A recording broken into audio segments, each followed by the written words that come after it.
سب سے مشکل رشتہ خامد اور بیوی ہے. سینکڑوں آیات اس کے لیے اللہ نے اتاری. ماں باپ کے لیے چند آیات، اولاد کے لیے چند آیات، بہن بھائیوں کے لیے چند آیات ہے. خامد اور بیوی کے لیے قرآن پڑھا ہے، پوری سورت اتاری ہے اور سینکڑوں آیات اتاری. چونکہ ایک اس رشتے کی اہمیت، ایک اس کی نزاکت اور کمزوری کہ کوئی رشتہ ٹوٹتا نہیں سوائے خامد اور بیوی کے. میں ماں کا بیٹا ہوں، باپ کا بیٹا ہوں، اچھا ہوں یا برا ہوں، انہی کا ہوں. میرا نسب میری نافرمانی سے بدل نہیں سکتا. میں اللہ بخش کا بیٹا ہوں، میرا یہ نسب بدل نہیں سکتا، اچھا ہوں یا برا ہوں. اللہ ان کی قبر روشن کرے.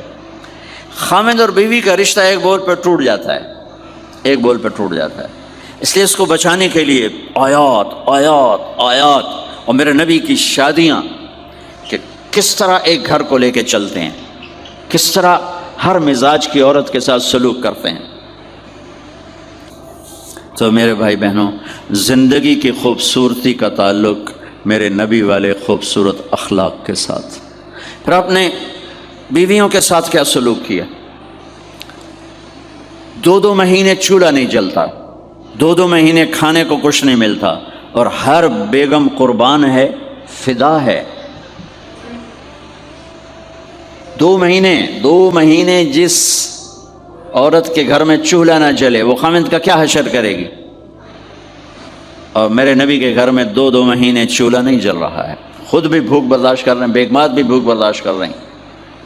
ایک رات حضرت عائشہ کے ساتھ لیٹے ہوئے تھے ایک ہی چارپائی پر. تو آپ کبھی یوں کروڑ بدلتے، کبھی یوں کروڑ بدلتے. پھر ایک دم آگے بڑھے اور چارپائی کی لکڑی کو پر ایسے پیٹ کو ٹیک کر نیچے جھک گئے. تو عائشہ اٹھ کے بیٹھ گئے. یا رسول اللہ کیا ہوا؟ تو آپ سیدھے ہو کر فرمایا، عائشہ بھوک بڑی لگی. ہوئے ہوئے ہوئے.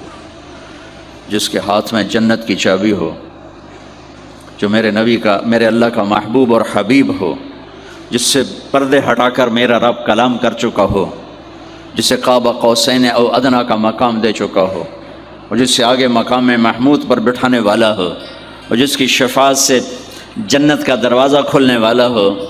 عائشہ بھوک بڑی لگی. تو عائشہ رونے لگی کہ یا رسول اللہ آپ اللہ سے بات کیوں نہیں کرتے ہیں؟ کہ نہیں عائشہ، اسی بھوک میں اللہ سے ملوں گا. مجھ سے پہلے جو نبی میرے ساتھی تھے وہ بھی اسی طرح چلے گئے، میں بھی ایسے ہی چلا جاؤں گا.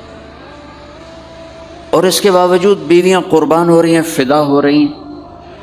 کس چیز نے باندھا ہوا تھا؟ میرے نبی کے سلوک نے، میرے نبی کے اخلاق نے. اللہ کی قسم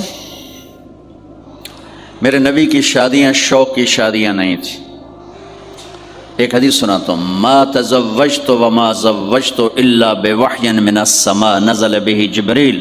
سن لو لوگو، میں نے جہاں شادی کی، میں نے جہاں بیٹھی دی، پہلے آسمان سے وحی آئی، جبریل لے کر آیا، پھر میں نے شادی کی. تو یہ شوق کی شادیاں نہیں ہیں، زندگی سکھانے کی شادیاں ہیں. چونکہ سب سے مشکل رشتہ خامد اور بیوی ہے، سب سے مشکل رشتہ خامد اور بیوی ہے. اس وقت طلاقیں کیوں بڑھ رہی ہیں؟ ایک تو یہ ہماری یہ جو فاسٹ فوڈ ہے، اس نے ہمارے اندر جو ایک نیچرل سسٹم تھا اسے ڈسٹرب کر دیا ہے. تو غصہ بڑھ گیا ہے، برداشت گھٹ گئی ہے، چھوٹی چھوٹی باتوں پہ گھر اجڑ رہے ہیں، گھر اجڑ رہے ہیں. پہلے یورپ میں سنتے تھے، اب یہاں پاکستان آج شادی ہوتی، چوتھے دن طلاق ہو رہی ہوتی. میں وہاں بیان کے لیے نکل رہا تھا مانچسٹر، تو میرے ساتھ جو گاڑی چلا رہا تھا، میں نے پوچھا آپ کیا کرتے ہو؟ لاہور کا تھا. کہا جی میں وکیل ہوں. میں نے کہا یہاں کوئی جھوٹے کیس ہوتے ہیں جیسے پاکستان میں؟ کہا جی نہیں، یہاں جھوٹا کیس کوئی نہیں ہوتا، جو بھی ہوتا ہے جنون ہوتا ہے. میں نے کہا یہاں مسلمانوں کے لڑائی جھگڑے آتے ہیں؟ کہا جی ہاں جی آتے ہیں. میں نے کہا سب سے زیادہ کیا جھگڑے آتے ہیں؟ کہا جی سب سے زیادہ طلاق کے آتے ہیں. طلاق طلاق طلاق طلاق. کہ نہیں سیکھا، زندگی برداشت کا نام ہے، برداشت کرنا سیکھا نہیں. میرے نبی نے 11 شادیاں کی، ہر قسم کی عورت کے ساتھ شادی کی. خاندان کے اندر، برادری کے اندر، اور خاندان برادری سے باہر. یہی 3 نسبتیں ہیں.